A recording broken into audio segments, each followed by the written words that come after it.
¿Alguna vez te has preguntado por qué, a pesar de trabajar duro todos los días, el dinero nunca parece alcanzar?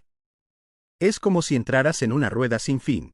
Cobras, pagas cuentas, compras algunas cosas, disfrutas un momento.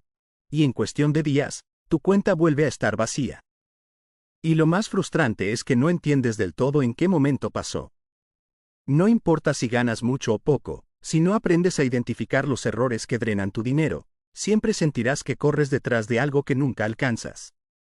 Y lo peor de todo es que la mayoría de estos errores no parecen errores. Al contrario, se ven como cosas normales, como hábitos que todo el mundo tiene. Nos han hecho creer que vivir endeudado es parte de la vida, que gastar sin pensar es sinónimo de disfrutar, que el ahorro y la inversión son lujos para después, pero la verdad es otra. Quiero que pienses en esto. Cada decisión que tomas con tu dinero, por pequeña que parezca, construye tu futuro. Desde esa compra impulsiva de camino al trabajo, hasta la decisión de no ahorrar, porque este mes no alcanza. Cada pequeño hábito financiero va sumando.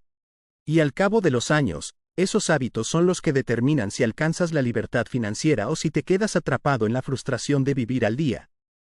Por eso, en este video quiero mostrarte 14 errores que te mantienen pobre, y que quizás no sabías que estabas cometiendo. Algunos de ellos son tan comunes que probablemente te identificarás en más de uno. Y está bien, porque reconocerlos es el primer paso para cambiarlos. Así que te invito a quedarte hasta el final, porque no solo vamos a hablar de dinero, vamos a hablar de mentalidad, de decisiones diarias y de cómo pequeños cambios pueden transformar por completo tu vida financiera. Y antes de empezar, si todavía no lo has hecho, te invito a que te suscribas al canal Finanzas con Propósito y actives la campanita, porque aquí encontrarás consejos, reflexiones y herramientas que pueden marcar la diferencia entre seguir atrapado en los mismos errores, o empezar a construir la vida financiera que realmente mereces. Ahora sí, empecemos con el primer error. Capítulo 1. Gastar más de lo que ganas. Muchas personas viven con la sensación constante de tener la billetera vacía aun cuando su salario llega cada mes. La dinámica habitual es sencilla y silenciosa. Recibes la nómina, pagas lo urgente, renta, servicios, y luego las compras empiezan a llenarlo todo. Puedes justificar cada gasto. Esto lo necesito, es una inversión. Solo será esta vez. Compra tras compra, cuota tras cuota, el total supera lo que entra. En la práctica eso se ve en acciones mínimas y repetitivas. Pagar el mínimo de la tarjeta, usar el crédito para compras de ocio, aceptar préstamos porque solo es un empujón. También está la trampa de las cuotas. Dividir un pago en meses baja la resistencia psicológica y mejora el presente a costa del futuro. Quien gasta más de lo que gana no siempre lo hace por ignorancia. Muchas veces lo hace por la presión social, por el alivio temporal que da comprar, o por no querer renunciar a pequeñas satisfacciones. La consecuencia aparece en forma de ansiedad, llamadas de cobro, y esa sensación de que el esfuerzo del mes desaparece en una semana. Esa carrera constante por ponerse al día deja pocas energías para pensar en ahorro o inversión. El problema no es solo económico, es de comportamiento repetido. Capítulo 2. No tener un presupuesto. No tener un presupuesto suele presentarse como no mirar los números o no querer saber. En la rutina diaria se manifiesta con descuidos pequeños, no revisar el extracto bancario, olvidar fechas de vencimiento, asumir que alguna forma se pagará. La gente cree que presupuestar significa restricción extrema, pero en realidad significa asignar intención, decidir qué parte del ingreso va a renta, comida, transporte, ahorro. Sin esa decisión consciente todo queda sujeto al azar. En la práctica se ve cuando alguien paga por 5 servicios de streaming que ni recuerda, cuando compra repetidamente lo mismo porque no controla el despilfarro, o cuando ignora que las suscripciones con renovación automática siguen consumiendo dinero mes a mes. Otro ejemplo cotidiano. Al recibir el salario la persona se permite varios gustos y al final del mes no hay un plan para los gastos variables. También está la costumbre de no separar mentalmente el dinero para emergencias y el dinero para ocio, con lo que cualquier imprevisto golpea la estabilidad. Sin presupuesto, las metas, ahorrar para un curso, una vivienda o invertir, quedan en deseos vagos. Es precisamente ese desenfoque lo que convierte cada decisión diaria en una pequeña derrota financiera acumulativa. Capítulo 3. Compras impulsivas y gratificación instantánea. Las compras impulsivas son actos breves con efectos duraderos. A diario aparecen en formas triviales. El «me lo merezco», después de un día duro. La oferta limitada que aparece en la pantalla. El «clic» en la publicidad que promete mejorar la vida. La gratificación instantánea reemplaza la reflexión. En la vida real se traduce en adquirir ropa que se usa una vez, gadgets que quedan en el cajón, comidas fuera de casa que se vuelven rutina.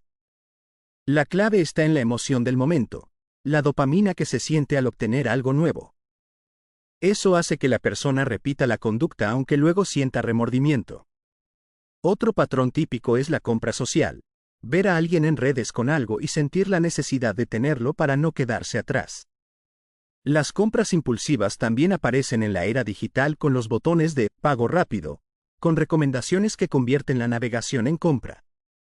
Si observas tu día a día, verás estos actos: una app que guarda tu tarjeta y facilita la compra, promociones de solo por hoy, y la excusa de lo devuelvo si no me gusta, que rara vez se usa. El resultado: gasto acumulado sin valor real que podría haberse redirigido a ahorro o inversión. Capítulo 4. Vivir solo para el presente. Vivir solo para hoy es una filosofía de consumo que se traslada a decisiones cotidianas. Gastar sin plan, priorizar experiencias inmediatas sobre estabilidad, aceptar que el disfrute ahora es la prioridad. En la rutina se nota cuando alguien elige vacaciones costosas en cuotas, redesignar su vida alrededor del disfrute presente, salidas semanales, suscripciones, ropa, y pospone cualquier meta para cuando llegue el momento. También se ve en el manejo del salario. Al recibirlo, lo primero es celebrar, luego ya se verá cómo cubrir lo inesperado. La ausencia de previsión provoca que la primera emergencia rompa los planes. Un arreglo técnico, una multa, o una factura médica ponen todo en jaque. Además, ese estilo de vida consume la capacidad de invertir en formación, en crear ingresos adicionales, o en ahorrar para proyectos de largo plazo. Varios testimonios comunes. Personas que han vivido años sin ahorro porque priorizaron experiencias. Otros que, cuando tuvieron hijos, se dieron cuenta de que no tenían redes de seguridad. Vivir para hoy puede ser placentero, pero su factura llega con intereses, estrés, dependencia del crédito y oportunidades perdidas. Capítulo 5. No tener un fondo de emergencia. No tener un fondo de emergencia es como navegar sin chaleco salvavidas. En la cotidianidad, esto se aprecia en decisiones aparentemente inocuas. Usar tarjetas para gastos imprevistos, pedir prestado a amigos, o aplazar pagos esenciales porque mañana entra dinero. La falta de reserva transforma cada contratiempo en una crisis. Por ejemplo, un empleo temporal que termina, una falla en el electrodoméstico principal, o una factura médica inesperada terminan en préstamos rápidos o en pagos mínimos que generan intereses altos. Cotidianamente se observa cuando la persona evita separar un porcentaje del ingreso, porque ahora no alcanza, o cuando sacrifica el ahorro para mantener un ritmo de consumo. También está el error de confundir ahorro con liquidez. Contar con dinero en una cuenta que no se puede retirar o que pierde valor rompe la función del fondo. En situaciones reales, la ausencia de ese colchón provoca decisiones apresuradas. Vender activos en mal momento, aceptar préstamos caros, o cerrar oportunidades, no invertir o no aceptar una formación por falta de recursos. El fondo de emergencia es la base para poder pensar en crecimiento. Sin él, cada día se vive con la angustia de que el menor contratiempo desbarate todo. Capítulo 6. Depender de un solo ingreso. Apoyar toda la vida en un único salario es más común de lo que parece. En la práctica diaria esto se traduce en dormir con la sensación de vulnerabilidad, un despido, una reducción de jornada, o una enfermedad pueden eliminar la única fuente de dinero. Se manifiesta en no explorar habilidades que podrían generar ingresos paralelos, en ignorar oportunidades de freelance, o en desestimar pequeños negocios por creer que no tengo tiempo. En la rutina, muchas personas se enfocan en cumplir bien su trabajo principal y descuidan la posibilidad de diversificar. Además, hay una resistencia cultural. el empleo estable se valora y se confunde con seguridad absoluta. En la vida real, cuando la fuente única falla, la persona recurre a préstamos o a la venta de bienes, y la recuperación puede ser lenta. Hay ejemplos cotidianos. La familia que depende del sueldo de uno y por eso vive con miedo constante. El profesional que no desarrolla monetización de sus hobbies. La persona que no tiene ingresos pasivos porque nunca consideró invertir. Diversificar no requiere empresas gigantes. Puede ser enseñar una habilidad, vender servicios, monetizar contenidos o hacer inversiones pequeñas. La libertad financiera empieza por romper la dependencia de un solo flujo de dinero. Capítulo 7. No educarse financieramente. Ignorar la educación financiera es un lujo que sale caro en lo cotidiano. Se observa en actitudes como aceptar contratos sin leer las cláusulas, no entender las implicaciones de una tasa de interés, o no conocer la diferencia entre ahorro e inversión. En la vida diaria esa ignorancia se traduce en pagar comisiones evitables, aceptar seguros deficitarios, o elegir productos financieros por marketing y no por esencia. Otra manifestación es la sobreconfianza en atajos. Creer que comprar una propiedad siempre es la mejor inversión, o que las oportunidades que se ven en redes son fiables. En conversaciones habituales, la gente suele decir, no entiendo eso, y delega decisiones importantes a otros, sin supervisar. Esto puede llevar a fraudes, a contratos abusivos y a pérdidas evitables. También hay un componente emocional. La educación financiera combate miedos, inseguridades y sesgos que llevan a comprar mal o a no negociar. En la práctica, dedicar aunque sea poco tiempo a aprender conceptos básicos, tasas, inflación, diversificación, cambia decisiones diarias, elegir mejor un crédito, calcular realistas plazos de pago, o entender por qué ahorrar en ciertos instrumentos no rinde. La falta de educación deja a la persona vulnerable ante sistemas que sí entienden cómo ganar. Capítulo 8. No invertir el dinero. Dejar el dinero inmóvil es una decisión cotidiana que erosiona riqueza con el tiempo. En el día a día esto se ve en personas que acumulan saldos en cuentas corrientes sin rendimiento, que guardan efectivo en casa, o que mantienen depósitos a plazo cuyos retornos no superan la inflación. También se manifiesta en la excusa de, no tengo suficiente, para empezar.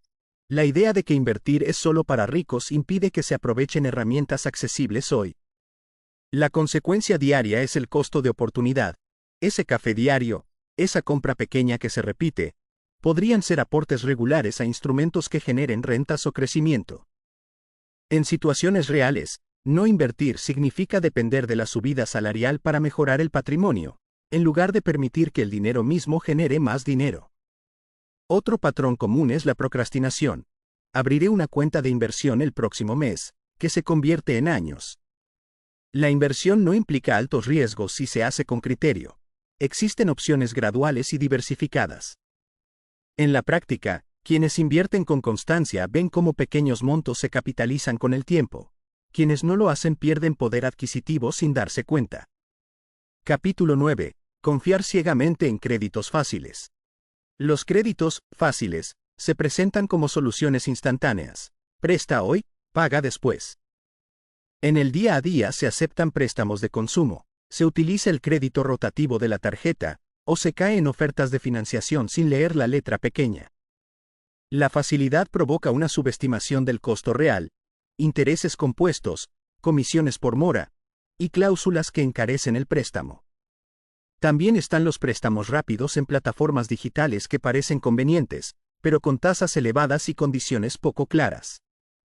Otro comportamiento habitual es financiar bienes de consumo pensando que lo podré pagar después, sin proyectar los ingresos futuros.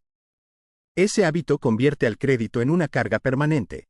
Cuotas mensuales que limitan la capacidad de ahorro, que reducen el margen para invertir, y que aumentan la fragilidad financiera ante imprevistos.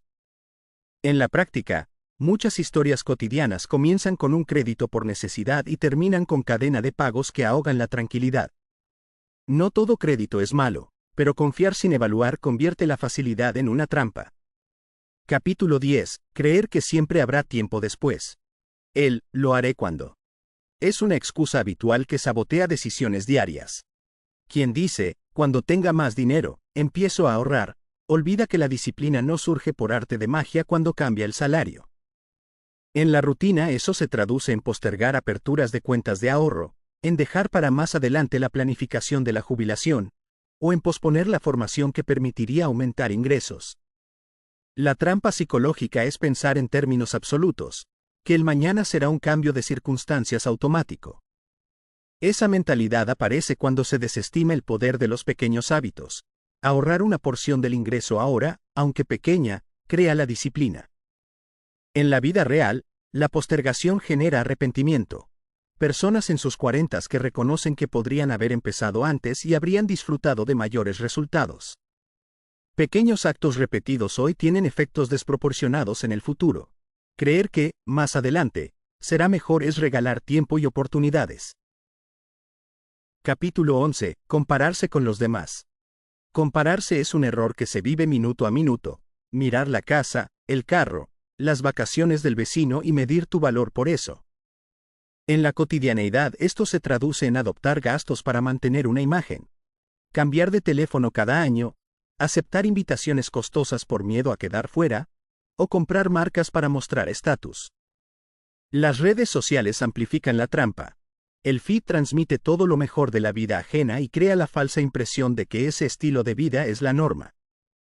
Esa comparación conduce a decisiones impulsivas y a endeudamiento por imagen. También genera ansiedad y un ciclo donde el gasto para aparentar obliga a trabajar más sin ganar libertad. Es un patrón autoalimentado. Más gasto exige más ingreso, que a su vez exige más gasto. La vida financiera sana no se construye en función de lo que otros muestran, sino en objetivos personales.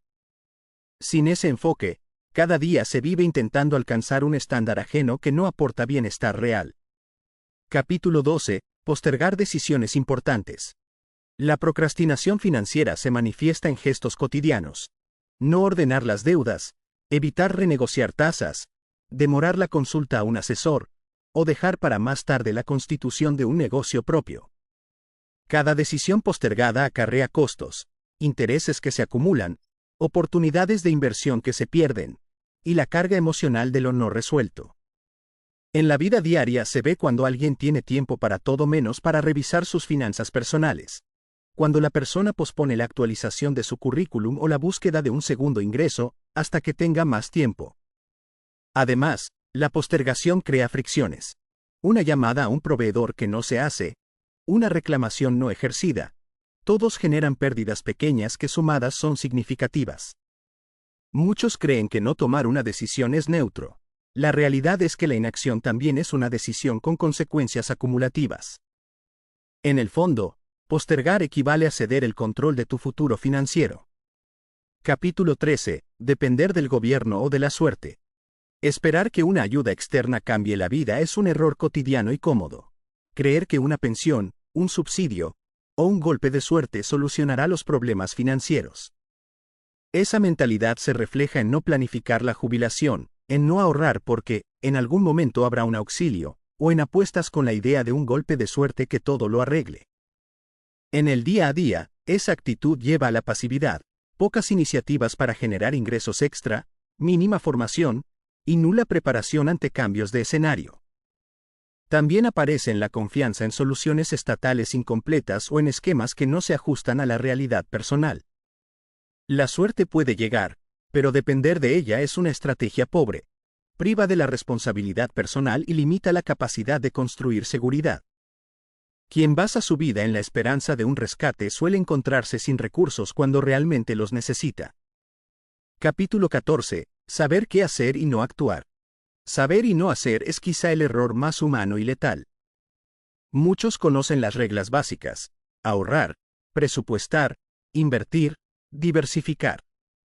Sin embargo, la vida cotidiana está llena de excusas que impiden el paso a la acción. Miedo al fracaso, comodidad, la búsqueda de perfección antes de empezar, o el ciclo de motivación que llega y se va. En la práctica esto se traduce en mantener buenos propósitos sin convertirlos en hábitos. Apuntar mentalmente a ahorrar cada mes y nunca programar transferencias automáticas. Leer sobre inversiones y no abrir una cuenta. Planear un emprendimiento y no dar el primer paso. El costo es altísimo porque el conocimiento sin ejecución produce frustración y estancamiento. La acción transforma el aprendizaje en resultados. Sin ella, todo queda en intención. Las personas que rompen este patrón no lo hacen por saber más, sino por atreverse a hacer lo mínimo necesario y sostenerlo en el tiempo. Estos capítulos son un espejo de rutinas y decisiones que, repetidas diariamente, construyen el destino financiero de una vida. No se trata de culpar, sino de reconocer patrones, pequeños actos que suman grandes efectos. Si escuchas cada capítulo con honestidad, probablemente identifiques 2 o 3 errores que te resultan familiares. Esa identificación no es motivo de vergüenza, es la puerta para empezar a cambiar. Cada día ofrece microoportunidades. Una compra que puedes evitar, una suscripción que puedes cancelar, una repetición de gastos que puedes reducir. Cambiar no exige gestos heroicos, sino constancia en lo pequeño. Cuando las pequeñas decisiones diarias se alinean, el rumbo de tu vida financiera cambia de forma irreversible.